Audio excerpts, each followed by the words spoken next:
Futurama is a show that I absolutely love and love talking about. Honestly, it's hard to get enough. I mean, I've been watching Futurama for most of my life, so I'll hop at just about any chance to get more into it and break it down a bit more. And since I'm feeling that yearn once again, let's dive back into Futurama for a follow-up to my Futurama Iceberg. Link to that down in the description. As well as the original iceberg chart created by Wilfred Cthulhu, they make a ton of great iceberg charts. And as always, there might be some spoilers ahead. I mean, the show's been cancelled for years now, so it might be hard to spoil a show like that. And hey, while we're here, comment down below what you'd like to hear me talk about next, and make sure you subscribe if you haven't already. Movie season retcons. Futurama is a show that at times prides itself on insane continuity and long-running callbacks, and at other times it completely throws any sense of continuity right out the window. This is something I talked about a bit in the previous video, specifically with the Bender birth inconsistencies, but this time we're specifically looking at the season that consists entirely of the Futurama movies. So, quick backstory. Futurama got cancelled more than the average show, and at one point, while cancelled yet again, Futurama was able to live on through straight-to-DVD films, Bender's Big Score, The Beast with a Billion Backs, Bender's Game, and Into the Wild Green Yonder, to be specific.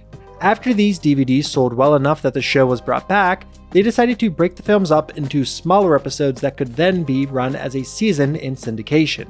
Because people are much less likely to sit down and watch an entire Futurama film than they are to sit and watch like 3 or 4 episodes. But some stuff in the season made up of Futurama movies actually retcon some stuff and add some wrinkles into the greater continuity.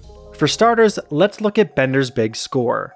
In this film, we're introduced to a time travel tattoo that's a paradox-free time machine. When Bender reads the code, he's able to travel back in time and steal basically everything of value throughout all of history and simply wait for the future, or current, I guess if you're watching this in the year 3007, and give these long-lost treasures to the scammers who've taken him over.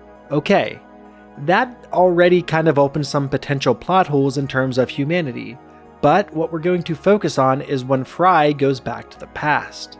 A version of him ends up rejoining his life right where he left off, as a pizza delivery boy and eventually as a narwhal trainer. But this makes things a bit strange. We know that Fry's nephew is named after him specifically after he goes missing. And that man, Philip J. Fry, goes on to be the first man on Mars and is memorialized. But why would his brother use that name that we specifically see he originally used because his brother was missing if he's immediately back? Maybe they make up and get closer, but still. Not to mention this does, thankfully, mean the ending of Jurassic Bark is no longer technically canon, as this version of Fry got to live with and love Seymour. But let's jump ahead a bit in the series. There's a beautiful episode in season 10 where Fry actually gets some closure with his mother, where he gets to enter his mother's dream and finally say goodbye. It's super heartwarming. But this moment makes a little less sense when you know that there's a version of Fry with her for years. Yes, it's super beautiful still, and likely incredibly cathartic for our version of Fry, but it probably means a little less to his mother at the time. Writers' PhDs. Futurama is a smart show. I mean, it's dumb a lot of the time, but when it comes to the science or mathematics, or to be honest, a lot of the jokes, the show is incredibly smart. And there's a pretty good reason behind that. You see, Futurama was probably the most educated writing staff of any show, period. The staff at one point included 3 PhDs, 7 master's degrees, and more than half a century of Harvard education. But this, I think, makes sense for a show like Futurama. Despite a lot of the high concepts that the show likes to explore, everything they do is fundamentally rooted in both science and, in one way or another, some facet of reality. So having highly educated people who are not just great at writing comedy, but also have a great grasp on the science behind the science fiction, makes the show that much better. Quick Easter eggs. Futurama isn't unfamiliar with Easter eggs to other shows, which, for anyone who isn't familiar, is basically a hidden item placed in a movie, television show, or other visual media for close watchers. Futurama likes to reference other shows that were airing around the same time or that they were fans of. For instance, John DiMaggio, the voice of Bender, was also the voice of Jake in Adventure Time, so they, of course, had Finn and Jake show up in the episode Leela and the Jeanstock as prisoners, where Jake just says, "What time is it? Time for you to shut up!" Fun. But throughout the entire series, there is another Easter egg that pops up from time to time. That being the manholes that are seen, which feature the same face as the manhole seen in the intro to the show, The PJs, a show that ran for 3 seasons from 1999 to 2001. And what's just as interesting is that the PJs also made a pretty fun reference to Futurama. In Season 2, Episode 16, if you pause the episode at the right time, Fry's on a milk carton and is listed as missing. This could actually have a weird implication if we think of it beyond just a manhole. The PJs could actually exist within the Futurama universe, just way back in the past. Alien language translations. Futurama features a pretty large cast of alien species that we are introduced to throughout the show's run. Some better than others. I mean, have you seen the Radiator Woman from the Radiator Planet? Pretty hot. And while most of the aliens simply speak English for some reason, there are different written languages that the aliens use. And what's fun is that a few of these can actually be translated into English, or something similar. You know, other languages. So far, there are 2 confirmed translatable languages, aside from the rogue Morse code here and there like we see in the episode My 3 Sons, where the Morse code translates to "Don't drink the Emperor." So for the first confirmed alien language, known by fans and writers as Alien Language 1 or A1, it's actually just a simple substitution cipher, meaning that each letter is just replaced with a different symbol. It's just a matter of figuring out what letter each symbol is supposed to mean. In this series, the language is referred to as Alienese. The second language, known in the fandom as A2, is fairly more complicated. It's something known as an auto key cipher. To decode a message, the first symbol's value is translated directly into a character. 0 equals A, 1 equals B, and so on. For the remaining letters, you subtract the previous symbol's numerical value. If the result is less than 0, you add 26.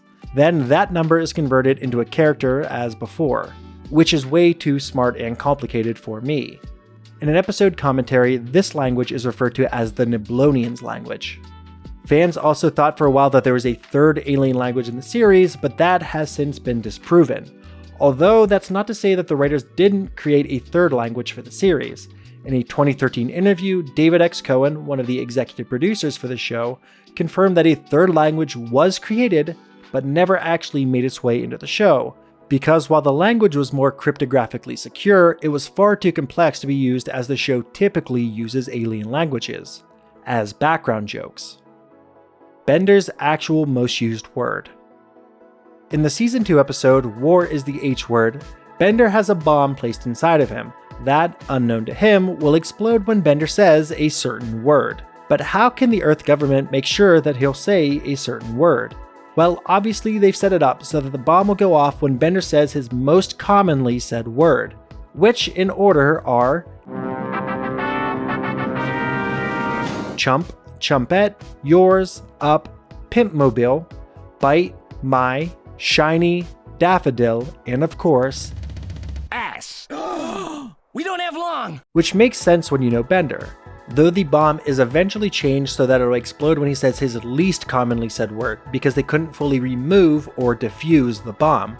That word being antiquing, by the way.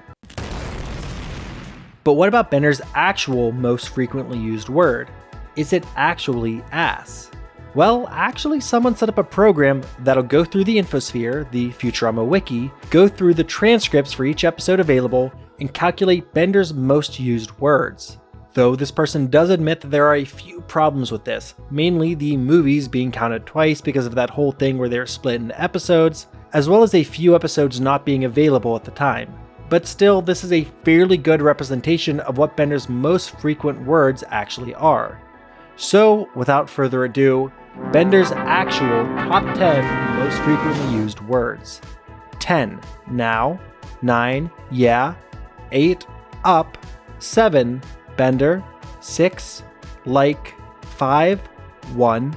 4. Hey. 3. Just. 2, 0, 1, my, with ass actually coming in at number 45 on the list. Anti-aging radiation. So despite the show running for 14 years, and years actually passing in the show, the characters themselves don't really seem to age, despite them pretty consistently saying the current year and time being an integral part of the show's actual plot. Why is this? Well, there's a couple different possibilities. The first being that, hey, it's a cartoon, get over it. The second being that because the life expectancy in the future is so much higher than it is today, the characters are aging. We just really aren't seeing it because they can live to be like 200 years old. I mean, the professor's parents are still alive, and when they aren't in the Matrix, they're still able to get around by themselves. That's insane. Third is that the Planet Express ship actually produces a very specific type of radiation. Anti-aging radiation. It wouldn't be the strangest thing in the show. I mean, there's a whole magical fountain of aging that ages people. And the ship itself runs entirely on dark matter, which we really don't have a solid idea how something like that would work. Not to mention, the ship itself is special in that it doesn't move itself, it moves the universe around it. And we've seen how much radiation Fry is able to take and withstand pretty easily just from a few seconds from the ship's thrusters. Plus, he gets fantastic looking hair. Hey, when you look this good, you don't have to know anything. Video game Easter egg. So Easter eggs are something I've already talked about the show not being afraid to roll with, but this time we're talking about an Easter egg hidden in a video game that took 17 years to figure out how to actually pull off. They knew about the Easter egg's existence because they were able to look at the game's code. They could see the Easter egg hidden behind a wall in the hall between the balcony and the TV room, but they couldn't figure out how to actually activate the Easter egg within the game itself. There was an entire community actually working on it, but eventually the code was cracked. And it actually took a good bit of time and effort to figure out the exact set of hyper-specific steps that were actually required. Let's go through them. Pick up the hammer. Break open Leela's locker for the keycard. Get $2 from the boiler room. Destroy the fire extinguisher. Be careful not to pick up the fire extinguisher itself. The Easter egg is unavailable if the fire extinguisher has already been picked up. Open the drawer in the lab. The Easter egg is unavailable if the lab drawer is already opened. Collect $4 more upstairs. The Easter egg is unavailable if exactly 7 cash collectibles haven't been collected yet. Destroy the TV in the room upstairs. Then you should hear a sound. Go back to the short hallway where you came from. 1 second later, the wall of that hallway should open up to reveal the Easter egg. And the Easter egg you're rewarded with is an actual Easter egg, one you can hit with a hammer and makes noise. Fun. Australian Man. So this is a reference to the Australian man who shows up in a few different episodes of the series. A character who probably has some of the worst luck in the entirety of the universe. Every time the character shows up, he's being held as a slave.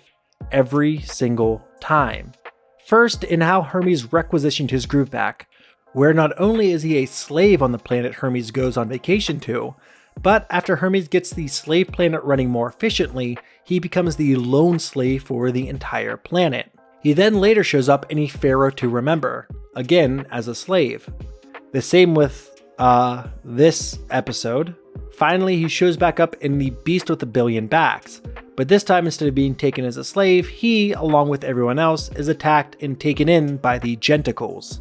That's the story of the Australian man, the unluckiest man in the universe who finds himself captive on several different planets throughout the galaxy. How Fry being his own grandfather affects his own family. So, Fry going back in time to do the nasty in the pasty is a pivotal plot point in the show, and actually causes Fry to lack the Delta brainwave and save the universe. That's actually why Nibbler pushed Fry into the cryogenic tube and preserved him for the future, where Fry's lack of brainwave could stop the brain spawn. But how exactly would Fry's past lovin' have affected him outside of just the Delta waves? Well, this goes pretty beyond just being inbred or anything like that. In fact, in theory, he would be infinitely inbred. It's actually something of an inbreeding paradox. Because Fry's his own grandfather, he's passing down his genes to himself. But that means that Fry's already inbred, which would just double the amount of interbreeding. and so on and so forth. It would just, in theory, get worse and worse. This ends up being the quadrature of the parabola, but without the initial term, so each grandparent makes up 1/3 of the genetic makeup of Fry, and technically there's a portion of Fry and his immediate relatives that's not related to any other human lineage. It just pops up with Fry and then passes on to his father. And what's also weird to think about is how his father is technically 50% Fry and 25% himself. Like Fry's father is also his own grandfather, which kind of just makes the whole problem weirder and more difficult to keep track of. A really strange situation. And that's where we'll end this video for now. If you like this video, comment down below if you'd like to see me do more content like it. Follow me on Twitter at 10kbill to stay up to date on everything I'm working on. And of course, make sure you subscribe for all your entertainment related content.